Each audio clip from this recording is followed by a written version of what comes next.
With this video, we will be doing an Eminem label curse, and if you want to help this channel and the content that we making, please help support our merchandise. The link is in the description. If you didn't hit the like button, make sure you hit the like button. Try and get the channel to grow, and the only way we're going to do this is if you like, share, and comment on the content. So without further ado, let's get into the video. Let's go!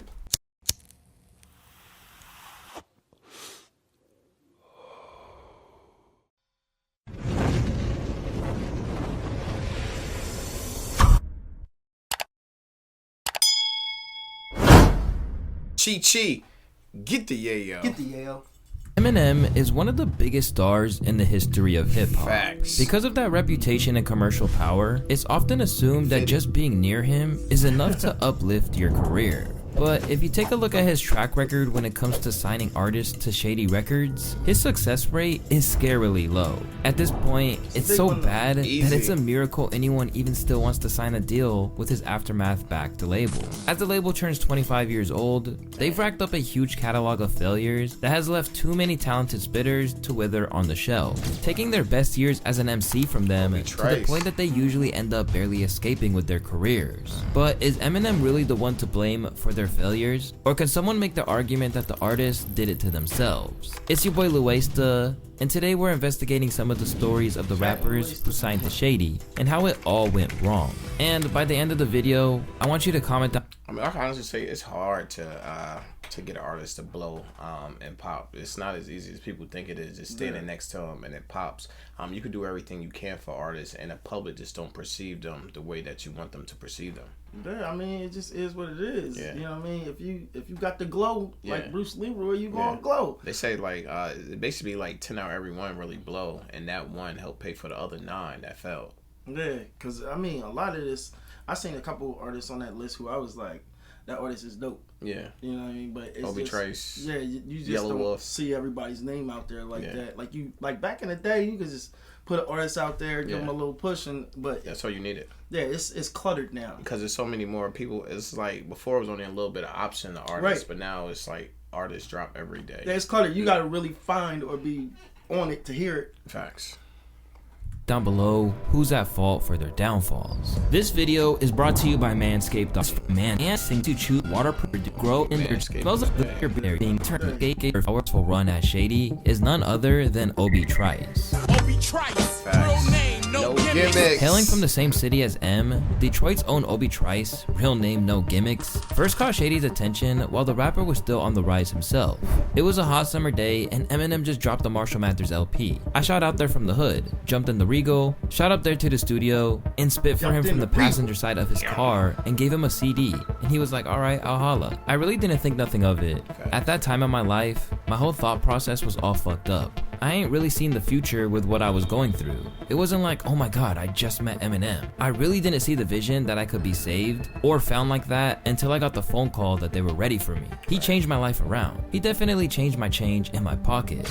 It's like, yo, when you give someone in your CD or whatever, I'm pretty sure he gave his CD to hundreds of people. Nothing came out of it. Right. So if you give to Eminem, you're just doing your due diligence, but you don't think he's going to call back. Can you imagine, like, yo, I like the tape. We trying to sign you, and it's definitely going to put some change in them pockets. Yeah, because, you know, it just gets to that point where a lot of times you hear that Hollywood talk. Yeah, man, I'm going to hear you. Yeah. As soon as they throw it out the window. Yeah. Facts. Officially signed to Shady in 2000, Obie had that kind of competitive spirit that Eminem would gravitate towards, and has even been on record saying that he bodied Eminem on every track they did together. On his debut album, Cheers, Obie got maybe the biggest Eminem stimulus package we have ever seen. Not only did Shady produce a bunch of songs on the record, but he also appeared on 5 tracks. As a result, the record went gold, and in a rare occurrence for an artist signed to the label, it looked like Obie had enough skill and support to stand on his own 2 feet. As a result, when it came time to drop second rounds on me, Obie was insistent that an overworked Shady should take a step back. You know, I came out with Second Rounds on Me, which was an album that I did really without the help of Eminem. Like, I kind of really did that myself and brought it to Eminem's attention because I didn't believe that he should be working on my album, D12's album, 50 Cent, and he's an artist himself, you know, like I just wanted them to give him a break. I showed him that, You know, I can bring you an album without you having to be there every day and be involved in that. Although Eminem was impressed, the sale... You know, shout outs to him for doing that. See that a lot was on Eminem played with the D12, the 50 Cent, him being an artist itself, and say, yo, I want to take some creative process in my hand. I want to take some of the stress off of your plate. I'm gonna put my neck on the chopping block. Facts. Having to be there every day and be involved in that. Although Eminem was impressed, the sales didn't equal to what he had done before. And with only one Shady feature, the project sold exactly half. In 2008, Obie would leave the label once and for all. I mean, it's gonna be an album gonna sell differently with 5 tracks on it with Eminem compared to 1 track from Eminem. It's definitely made a difference. It's like with Meek Mill's, his albums always did differently with Drake on the album. Then without Drake on it, them big artists makes a big difference. Make a big difference. Facts. And since then, he's offered various explanations about what went wrong. For one thing, he had the misfortune of rising to fame around the same time as Shady's most successful signee. 50 really did it to me, man. If there was no 50 Cent, my shit would have been out of here. All that momentum he had, like Wangsta, when he came out, man, it was just like, you know, we fuck with Obie, but when 50 came out, it was over for everywhere. Yeah, shut everything down. And they said like a year or two, probably like a year before 50 Cent came out, Jay-Z was going around telling us Arlie, like, yo, y'all better hurry been dropped now because when 50 Cent dropped, it's over with. And he's saying he got caught up in that vacuum. It's almost sound like when Michael Jordan was in the league for the last 6 years and he was getting all the rings and couldn't nobody get a ring because he was there as a rap. It sounded like that. That's how it was when 50 Cent first came around. Yeah. It was messy. Yeah. This guy right here is Tupac. Shot 9 times. Oh shit. I'm like, damn, I'm talking. My brother was my manager at the time. I'm like, damn, we gotta get shot out here. On top of that, he felt that M's star power and how active he was in the game stifled his ability to foster his own relationships. Back then, when M didn't move, we did suffer some consequences from that. When I asked for a beat from Pharrell, in order for him to give me a beat, Eminem had to get on one of his songs and one of his beats as well. It was like, we give you this, and then you can get this. But like many of the signees to Shady, Obie doesn't think he was blameless. Because at the time, he was missing promo appearances, getting on Interscope boss Jimmy Iovine's bad side, and generally messing up. You know, I was young, fresh out the hood, jumped into this music thing. It was a little overwhelming for me. I didn't seize the moment when I should have, so I had to move on, and that's just how things go. It's a business first, and that's just how it was. Everything cool though. Those are still my people over there at Interscope and Shady. That's family for life. On his independent it seems like with a lot of artists, they run into that same problem. When before they get signed, they're grinding every day. They putting that work in. They doing what they gotta do. Then they get signed. They kick their feet up and think everyone's supposed to think they made it, and they don't put the same work in. Like you said, a lot of time they get into the game, they're young and they don't understand the chance that they have right there in front of them. Yeah, that work's supposed to intensify. Yeah, and when you're in that situation, you think it's just gonna last forever. That window just gonna stay open. No. But in this industry, that window closes quick. That's why you gotta smash out that music and be because when you got access to all, then you have all the resources. Yeah, and there's no excuse. You got to. And then you already know at the label, you can't be beefing with the heads of the label. Yeah, that's just dumb. Those are the button pushers that get everything that you want moving. So you want to be on their good side, not on their bad side, because they won't push the buttons you need pushed. Right. They'll take the loss. Those are still my people over there at Interscope and Shady. That's family for life.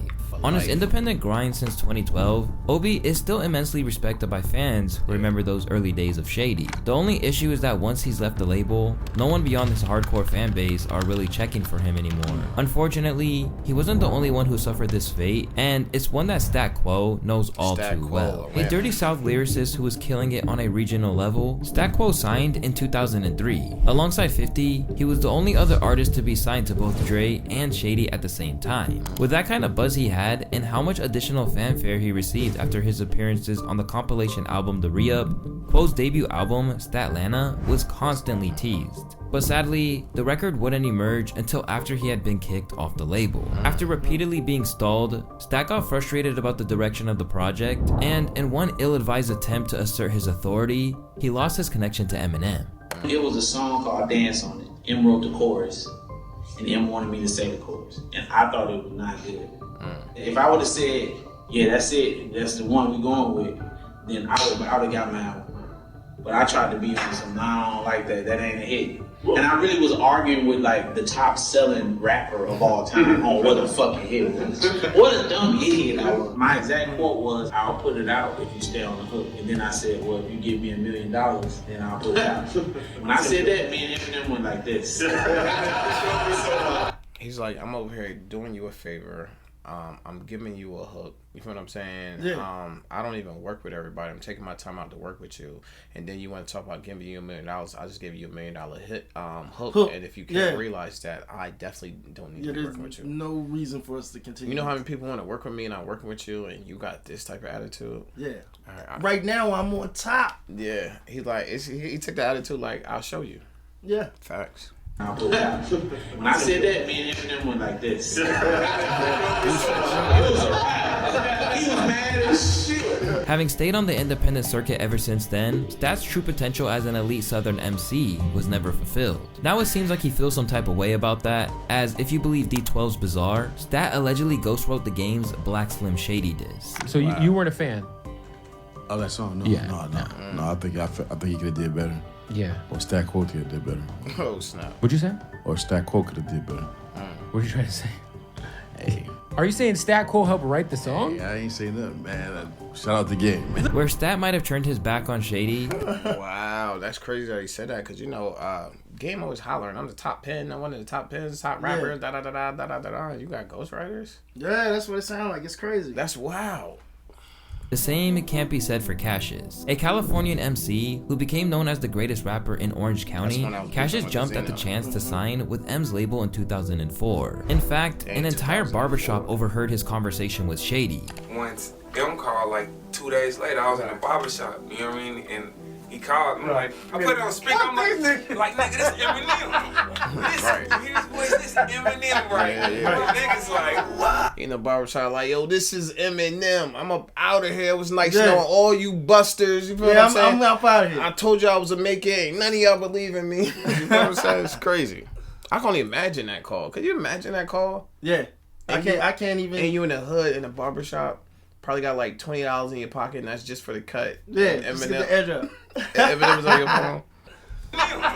Listen, you hear this voice, this Eminem, right? Niggas like, what? Kept on the shelf for 2 years before surfacing on the re-up, Cassius made the most of the opportunity that came with being on the project and gave some of the standout verses on the entire album. Soon, he followed up the release with the County Hound EP in 2007, and with that, it looked like he was ready to blow. But like a lot of his contemporaries from that era, the changing realities of the music business left him shelved as the label focused on bigger stars. It wasn't anything over at Shady Records, it was just at Interscope Records. They were like, we can get Cassius and he can do a few $100,000, but M and 50, it was doing 10 million at the time. So it just made more sense for them to come with their albums. Yeah. After leaving the label in 2011 to go... Simple mathematics, we got bigger artists.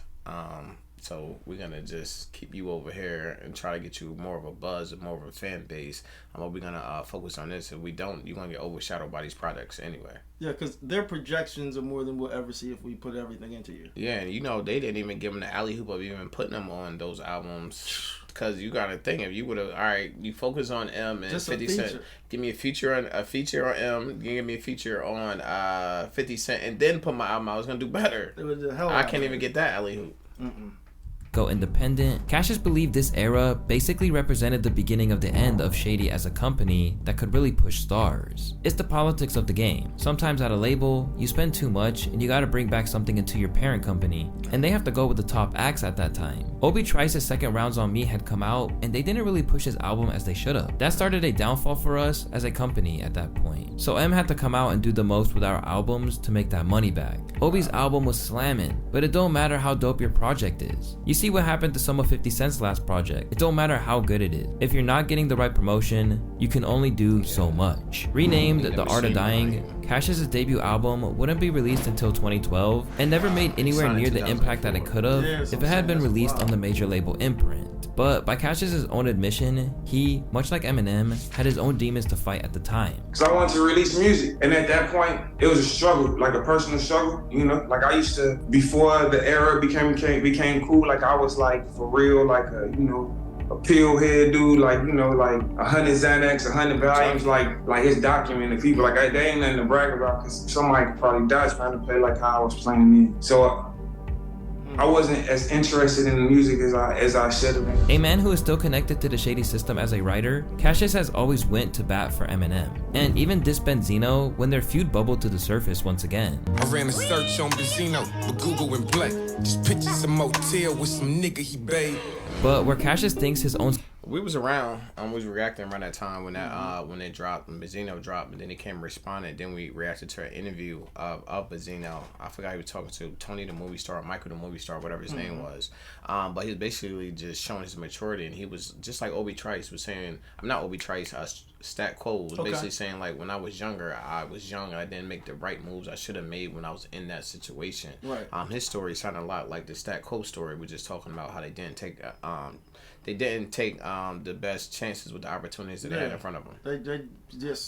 He said himself, I didn't take the opportunity seriously. Yeah, you know what I'm saying? Looking back, hindsight 2020. Yeah, we call that fumbling the rock when you do that. Yeah. Facts. Substance issues played a role in his demise as a major label artist. Bobby Creekwater feels that M's own battle with drugs meant that he wasn't in the position to guide anyone else's career. Rather than being sent music directly by Bobby, Eminem first heard about him through another rapper named Daseem, who had Bobby featured on his demo. Immediately, Shady was more intrigued by what he heard coming from Bobby and signed him in mid-2005. With a style reminiscent of Outkast's Andre 3000, Bobby had people's attention on mixtapes like Anthem to the Streets and Back to Briefcase. But in 2009, he revealed that he was done with Eminem's label, citing differences over the direction of his career. Bobby Creekwater, I'm officially off Shady. I'm no longer with Shady no more. We parted ways. It was a business decision. It wasn't no bad blood or nothing like that. You understand what I'm saying? The relationship just ran its turn. You understand what I'm saying?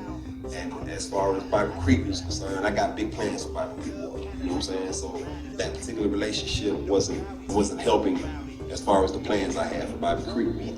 Much like Cassius, Bobby seemed to believe that Interscope knowing that an M record would pull in huge numbers meant that the Shady artists were always a lesser priority. Basically, it was this.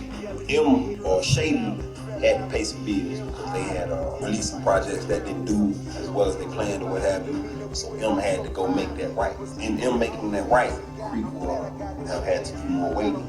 As an artist, you are your first concern. You know what I'm saying? Like, I am my first concern, so I couldn't afford to do any more waiting. Speaking a year on, Bobby that makes sense. You know what I'm saying? A lot of the times with these artists, you get advance money, and they give you advance based on these albums doing such and such. So we not getting the money we're supposed to. You have to do something to make that up because we gave you a lot of upfront money.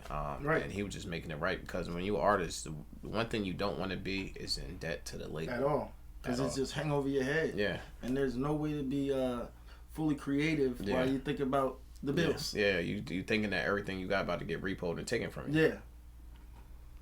Got more specific about some of the other problems plaguing the label. Namely, he believed M's drug addiction derailed the Shady re-up era. It was an unfortunate thing that a cast that talented and all the plans that we had didn't come to fruition. As far as Eminem is concerned, I can possibly speak on what he was going through at the time. I do know that the industry in this game has a lot of pressures, and the higher up you go, the harder it gets. Yeah. He was responsible for a label and being responsible for artists and their dreams. Yeah. To be honest, I was definitely worried about my status as an artist. Like many of his fellow artists, Bobby's album would finally surface in 2011 and did essentially nothing. Now, he hasn't even released music in over 3 years. With Bobby, the Shady label mishandled him so much to the point that he could never really get a solid buzz. While almost a decade later, Griselda's Westside Gunn and Conway the Machine would only escape the label with their careers intact thanks to their unrelenting hustle. A Buffalo rap crew who brought their own form of brooding boom bap to the world, Conway the Machine and Westside Gunn signed to Shady as part of a joint deal. Meanwhile, their cousin, Benny the Butcher, opted to remain independent. After the release of WWCD on the label, the crew looked to be moving in a positive direction. But as time went on, their leader Westside Gunn felt that the label didn't sufficiently promote him or Griselda, which he publicly displayed on Twitter in a tweet that read, "I wonder if at Shady Records knows we're nominated for a BET award tonight." Wow. Around the time that he dropped his own solo Shady release, Who Made the Sunshine, a fan noticed Eminem had given a plug to the Alchemist's album, which wasn't released via Shady, but not to Westside Gunn's project that dropped the same day. Wow. No post of Westside Gunn's album that's on your own label? LOL, wow. What the fuck? After all that went down, Westside saw it as the final straw, and he left. I'm off Shady. That was the last joint, right? Yeah, I'm off Shady. I'm actually a free agent. How's that feel? Feel great. Who Made the Sunshine was it. Later, Westside argued that he saw the Shady platform as a means to expand their brand, not to become a part of the Eminem system. When I was signed to Shady, I never even wanted to do an Eminem song because it don't even mix. I don't do shit just because, I'm with Shady, I gotta do 100 Eminem songs. Right. It wasn't like that. It was just like, you know, the opportunity of being over there with them guys. Right. That's all I really wanted, you know what I'm saying? But I still wanted to have my sound. Despite the fact that he initially seemed to be at peace with his decision, Westside has since argued with Eminem fans online, even majorly shading his former label boss. Bro think he's shady. I'd rather jump off a bridge. Speaking of getting off on the wrong foot with Eminem's audience, his brother Conway the Machine was always uncomfortable on Shady. Within weeks of getting his first Eminem collab on Bang, he took aim at M's listenership and how they fixated on the label boss. What was that tidal wave like when suddenly all the Eminem fans became aware of what you guys are doing? A bunch of nerds and stands and shit that don't understand me and don't relate to what I bring to the table with my music. You know what I'm saying? Really? It's just like, fuck all that. Where's M? Where is Eminem? We want an M album. Much like his brother, Conway fulfilled his deal and bounced with his album God Don't Make Mistakes. Not even given so much as an Eminem feature to boost sales, he actually said that Shady didn't have any tangible effect on his project. How much input did M have on this project, if any? None. Wow. What about feedback-wise? Does he give you feedback? Yeah, I'm gonna keep it 100. I went to Detroit and I was in, M's studio, M, Paul, Royce, and played him the album front to back, and he fucked with every record. I was like, this is ready to go. When it was released, the project, which was met with critical acclaim, landed at 175 on the charts. And in a testament to just how poorly Shady functions as a label these days, he actually has better numbers on the independently released From a King to a God 2 years prior. From Westside Boogie being forced to wait 3 years between the release of Everything's for Sale and More Black Superheroes, which led him to fail to chart the second time around, to new artists like Grip and Easy Mill getting about as much traction as they would have if they stayed independent, the legacy of Shady Records is really in jeopardy. So is there any way back for the label, or is it doomed to be seen as a failure? For one thing, what's clear is that the formula of giving them a Shady feature and expecting this to amount to a career is not working, particularly when they don't ever get a placement on his albums, which would be a far superior platform. Last time he had someone that was on his label appear on his album was 50 Cent, and that was in 2009. Besides that, the label, which proudly declares "Trust Us" as their motto at the top of their website, doesn't actually have any kind of identity at this point, other than being known for Shady himself. No one fits on the Shady roster because M doesn't do anything with any of the artists. He should just retire the label. As a result of this, the perception is that signing to M isn't some life-changing event. Instead, it's just a similar pattern which will ultimately lead to another flop. Sign to Shady and you get an Eminem verse, a sway freestyle that says Eminem's new artist goes off, and then they stop answering your calls. From Obie Trice onwards, each man on the Shady roster, not named 50 Cent, has never been able to escape the M connection. So much so that even after they leave, many of them can't get their careers back on track. And unfortunately, someone with a fanbase like Shady's is unlikely to ever be a successful label boss when the expectation of his fans are a part of the problem. Eminem's fanbase is so globally big that a majority won't give anyone else the time of day after they hear M's part in a track that he does for a new artist. No matter what you spit about or how different you are from Eminem, you're always going to be compared to him by a mass majority of people who hear you for the first time. Signing to Shady should be a golden opportunity. However, it's clear it's anything but that. And unless newer signees like Grip and Easy Mill can change that perception, then the failures of his label will be one of the few blemishes on M's Hall of Fame career. If you're interested in finding out what happened to Slaughterhouse and It's Lamar Wilson here representing Ghetto Action News Network _, all lower cases. No spaces. You'll find us on Instagram and Facebook, and when you do, comment, share, scroll the page, and come back.